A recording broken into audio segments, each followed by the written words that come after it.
శోభిత ధూళిపాళ మరియు నాగ చైతన్య ఇద్దరికి సంబంధించినటువంటి నిశ్చితార్థ మహోత్సవం అంటే ఎంగేజ్మెంట్ అనేటువంటిది నాగార్జున గారు అఫీషియల్గా ఈరోజు 8/8/2024 తేదీ నాడు ఉదయం 9:42 జరిగింది అని ప్రకటన చేసినారు.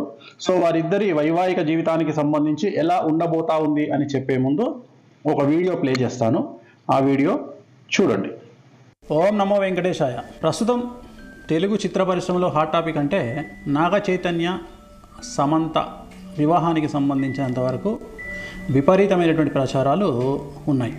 ముఖ్యంగా నేను ఈ సంవత్సరం మే 28వ తేదీ చెప్పినట్లుగా నాగ చైతన్య సమంత జాతకాల్లో ఉన్నటువంటి దోషాల రీత్యా అంటే నాగ చైతన్య జాతకాన్ని విశ్లేషించినట్లయితే ఆశ్లేష నక్షత్రము, అలాగే జాతకంలో రవి శని కాంబినేషన్తో పాటు కాలసర్ప దోషం ఉంది. రవి అంటే తండ్రి స్థానం, అంటే తండ్రి స్థానం మంచిగా లేదు నాగ చైతన్య జాతకంలో. అంటే తన యొక్క తండ్రి స్థానం అంటే తన తండ్రి స్థానం కావచ్చు, లేదా తను తండ్రి స్థానం అవ్వడం అవ్వచ్చు. అంటే తన పిల్లలకు తనకు లేదా తన తండ్రికి తనకు ఉండే వ్యవహారాల్లో లోటుపాట్లు ఉండేటువంటి అవకాశం ఉంటుంది. అలాగే వివాహం తదుపరి నాగ చైతన్య జాతకంలో తండ్రి అయ్యేటువంటి అవకాశాలు చాలా తక్కువ. నేను మాట్లాడేది సహజ సిద్ధంగా తండ్రి అవ్వడం గురించి మాట్లాడుతూ ఉన్నా. ఈ మధ్యకాలంలో ఐవీఆర్లు, టెస్ట్ ట్యూబ్ బేబీలు లాంటివి వస్తున్నాయి కాబట్టి మరి ఏమిటండి గురువుగారు తండ్రి కాలేడన్నారు, సంతానం లేదన్నారు, మరి సంతానం అయ్యింది అంటే నేను సహజ సిద్ధంగా మాట్లాడుతున్నా. టెస్ట్ ట్యూబ్ బేబీలో ఐవీఆర్లో అయితే జాతకాల్లో చెప్పలేము, కానీ నేను మాట్లాడేది సహజ సిద్ధంగా తండ్రి అయ్యేటువంటి జాతకం అయితే కాదు. ఎందుకంటే జాతకంలో శని రవి కాంబినేషను, అలాగే కాలసర్ప దోషం ఉంది. ఇక మనకు సమంత జాతకాన్ని కనుక విశ్లేషించినట్లయితే భరణి నక్షత్రము, అమావాస్య రోజు జన్మించినటువంటి అమ్మాయి నాగ చైతన్యం చేసుకోవడం వల్ల నాగ చైతన్యకే బాగా కలిసి వచ్చేటువంటి అవకాశంగా మారి ఉంటుంది, మారబోతూ ఉంది. కానీ అమ్మాయి జాతకంలో కూడా కుజదోషం కనిపిస్తూ ఉంది, కాలసర్ప దోషం కనిపిస్తుంది, అలాగే సమంతకు కుజదోషం ఉంది. ఈ కారణం చేత వీళ్ళిద్దరు వివాహం తదుపరి గొడవలు రావడము, విడిపోవడము, వీళ్ళ మధ్యన గ్యాప్ రావడము, అలాగే కొన్ని సందర్భాల్లో ఇంకా కుటుంబ సమస్యలు తలెత్తేటువంటి అవకాశాలు ఖచ్చితంగా 100% కనిపిస్తూ ఉన్నాయి. వీడియో చూసినారు కదా. సో ఇప్పుడు మనము విశ్లేషిద్దాం. ఇవాళ ఫస్ట్ ముహూర్తం తీసుకుందాం, జాతకాలు పక్కన పెడదాం. నాగ చైతన్య సమంత శోభిత ధూళిపాళ జాతకాన్ని పక్కన పెట్టి ఇవాళ మాత్రమే జరిగినటువంటి ముహూర్తాన్ని విశ్లేషిద్దాం. ఇది బేసిక్ గల్లీలో ఉండే జ్యోతిష్యుడైనా చెప్పగలుగుతాడు. సో దీనికి వేణుస్వామి లాంటి జ్యోతిష్కుడు అవసరం లేదు. ఎవరైనా బేసిక్ హిందూ మతం తెలిసి శాస్త్రం తెలిసిన వాళ్ళు చెప్తారు. ఈ రోజు జరిగినటువంటి ముహూర్తము ఉత్తరా నక్షత్రంలో జరిగినటువంటి ముహూర్తము. ఈ రోజు ఉత్తరా నక్షత్రం ఉంది, ఇవాళ పొద్దున 9:42. సో ఈ రోజు జరిగినటువంటి ముహూర్తం ఉత్తరా నక్షత్రము, అలాగే లగ్నం వచ్చి ఇవాళ కన్యా లగ్నం అయింది. మన ముహూర్తం కనుక తీసుకున్నట్లయితే ఇది ముహూర్తము. సో ఇది కన్యా లగ్నం అయింది. సో మేషం, వృషభం, మిథునం, కర్కాటకం, సింహం, కన్యా లగ్నం అయింది. జనరల్గా వైవాహిక జీవితానికి సంబంధించి ఎంగేజ్మెంట్ అయినా సరే, వివాహం అయినా సరే 7th హౌస్ కళత్ర స్థానం అనేటువంటిది ఖాళీగా ఉండవలెను. ఇక్కడ ఎవరున్నారండి?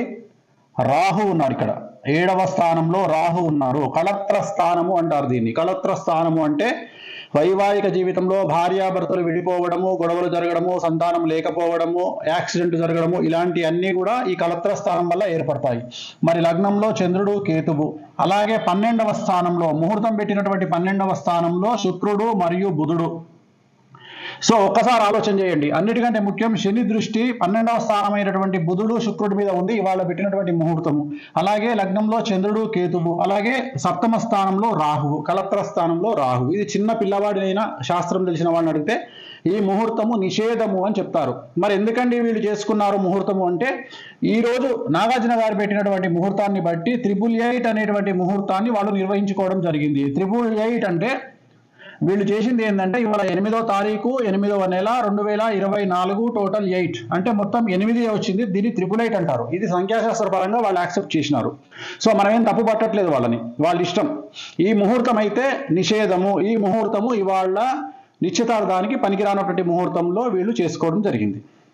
నేను గతంలో మరి నాగ చైతన్య సమంత జాతకాన్ని ఎందుకు విశ్లేషించి విడిపోతారని చెప్పినప్పుడు చాలామంది నన్ను బండబూతులు తిట్టినారు, విమర్శించినారు. ఇక మీదట ఈ వీడియో విమర్శించే వాళ్ళు కూడా ఒకసారి నేను పెట్టిన వీడియో చెక్ చేసుకోండి, సమంత నాగ చైతన్యది. మరి వాళ్ళిద్దరి కాంబినేషన్ సమంతది మేషరాశి, నాగ చైతన్య గారిది కర్కాటక రాశి. సమంత గారు అమావాస్య నాడు పుట్టడం జరిగింది. శోభిత ధూళిపాళది ధనుస్సు రాశి, ఆమె కూడా అమావాస్య నాడు పుట్టడం జరిగింది. ఇక శోభితా ధూళిపాళ నాగ చైతన్య ఇద్దరి కాంబినేషన్. సమంత ఆల్రెడీ మనం సమంత నాగ చైతన్య నేను క్లారిటీ ఇవ్వడం జరిగింది, విడిపోతారని చెప్పడం జరిగింది. పెళ్ళి జరిగినప్పుడు కాదండి, ఇలాగే ఎంగేజ్మెంట్ జరిగిన తర్వాతనే నేను చెప్పడం జరిగింది విడిపోతారని. ఎంగేజ్మెంట్ జరిగిన తర్వాత గుర్తుంచుకోండి, నేను పెళ్ళి అయిన తర్వాత చెప్పలేదు, ఎంగేజ్మెంట్ కాగానే చెప్పాను వాళ్ళు విడిపోతారని. అలాగే ఇప్పుడు వీళ్ళ గురించి జాతకాన్ని విశ్లేషిస్తా ఉన్నా. దయచేసి ఎవరు కూడా నెగిటివ్గా అర్థం చేసుకోవద్దు, అందరూ కలిసి ఉండాలనేది నా కోరిక.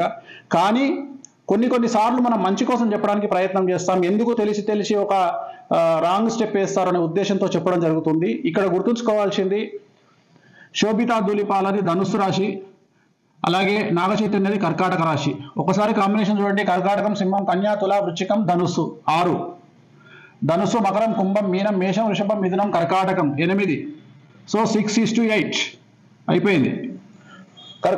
షష్టాష్టకాలు, ఇద్దరి జాతకంలో షష్టాష్టకాలు. అలాగే ఇద్దరి జాతకం, సమంత జాతకాన్ని అలాగే శోభితా ధూళిపాల జాతకాన్ని విశ్లేషిస్తే మీరు అబ్జర్వ్ చేశారో లేదో, ఇద్దరి జాతకాల్లో కూడా శని దృష్టి అనేటువంటిది కుజుడి మీద ఉంది. ఇక్కడ కూడా చూడండి, శోభితా జాతకంలో శని దృష్టి అనేటువంటిది కుజుడి మీదనే కాదు, శుక్రుడి మీద, గురువు మీద ఉంది.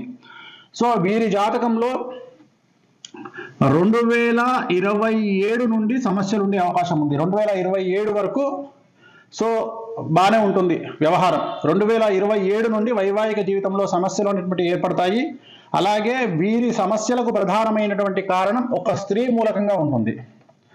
ఒక స్త్రీ మూలకంగా వీళ్ళ భార్యాభర్తల మధ్యన గొడవలు వచ్చేటువంటి అవకాశం ఉంది. సో వీళ్ళ జాతకంలో నా అల్టిమేట్ స్టేట్మెంట్ ఏంటంటే, శోభితా ధూళిపాళ మరియు నాగ చైతన్య జాతకంలో షష్టాష్టకాలైనాయి. మీరు కావాలంటే చూసుకోండి, షష్టాష్టకాలైనాయి. ఆ ఒకటే కాదు, పర్సనల్ జాతకాలు కలవకపోవడమే కాదు, ఇవాళ పెట్టినటువంటి ముహూర్తం కూడా మంచి ముహూర్తం కాదు.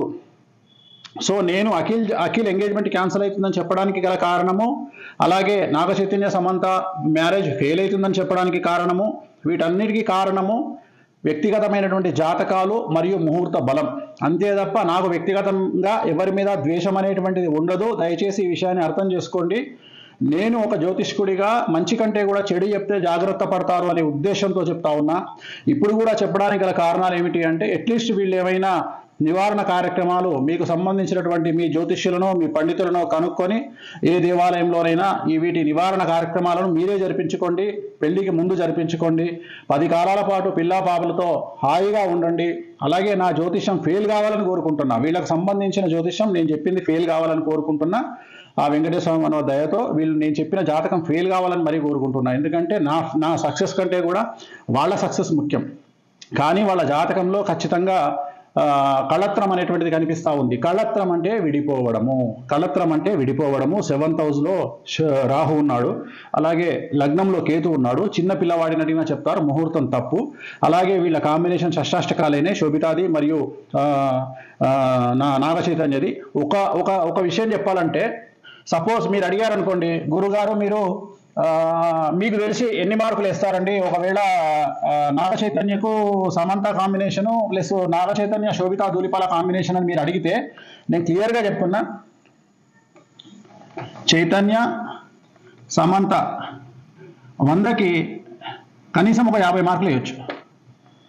చైతన్య శోభిత 100కి 10 మార్కులు కూడా వేయలేను. అలాగే సమంత జాతకం 100% బాగుంది ఇండస్ట్రీ పరంగా తీసుకుంటే. అలాగే శోభిత జాతకం తీసుకుంటే 20% బాగుంది కెరియర్ పరంగా నేను చెప్పేది. సో ఓవరాల్గా తీసుకుంటే నేను అడిగేది ఏంటంటే, నేను చెప్పదలుచుకున్న పాయింట్ ఏంటంటే, నాగ చైతన్య కాంబినేషన్ ఆఫ్ శోభిత 100కి 10 మార్కులే, అండ్ నాగ చైతన్య సమంత 50 మార్కులు. సో ఇంత 50 మార్కులు వేసినటువంటి వాళ్ళే విడిపోయారంటే, మరి కాంబినేషన్ ఆఫ్ సమంత నాగ చైతన్య శోభిత కాంబినేషన్లో మరి నేను 10 మార్కులు వేస్తున్నా 100కి అంటే ఇంకెంత ప్రభావం ఉందో చూడండి. ఎందుకంటే శోభిత జాతకంలో చాలా ఎక్స్ట్రీమ్ ప్రాబ్లమ్స్ కనిపిస్తూ ఉన్నాయి. సో ఒక స్త్రీ మూలకంగా వీళ్ళ జాతకంలో వీళ్ళు విడబాటుకు గురయ్యే అవకాశం ఉంది. అలా జరగొద్దని కోరుకుంటా ఉన్నా. నేనే ఓడిపోవాలి, నా జాతకమే ఫెయిల్ అవ్వాలని కోరుకుంటా ఉన్నా. అలాగే స్వయం ప్రకటిత యూట్యూబ్ మేధావులు, స్వయం ప్రకటిత యూట్యూబ్ జర్నలిస్టులు గుర్తించాల్సింది ఏంటంటే, ఇదే నాగచైతన్య సమంత విడిపోతారని నేను ఎంగేజ్మెంట్ అప్పుడు చెప్పాను. ఇప్పుడు కూడా మళ్ళీ వీళ్ళు కూడా విడిపోతారని చెప్తా ఉన్నాను.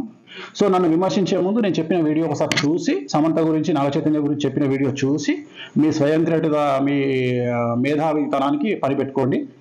సో వీళ్ళైతే విడిపోవద్దని కోరుకుంటా ఉన్నాను నేను. అండ్ ఇంకా నేను చెప్పాల్సింది చెప్పాను. 100% వీళ్ళకు విడాకులు అనేటువంటివి కనిపిస్తూ ఉన్నాయి. 2027 తర్వాత వివాహం అవుతుందా అవ్వదా ఏమవుతుంది అవన్నీ క్వశ్చన్ మార్కులే. బట్ ఫైనల్గా చెప్పదలుచుకుంది మాత్రం ఖచ్చితంగా ఎడబాటు అనేటువంటి ఉంటుంది ఇద్దరి మధ్యలో, శోభిత అండ్ నాగచైతన్య మధ్యలో. ఇక యూట్యూబ్ మీమర్స్, ట్రోలర్స్, ఎంజాయ్, మీ పని మీరు ప్రారంభించండి, క్రియేటివిటీ చూపించండి, మంచి పద్ధతిలో చాలా కొత్తగా కామెంట్ చేయండి. ఓం నమో వెంకటేశాయ.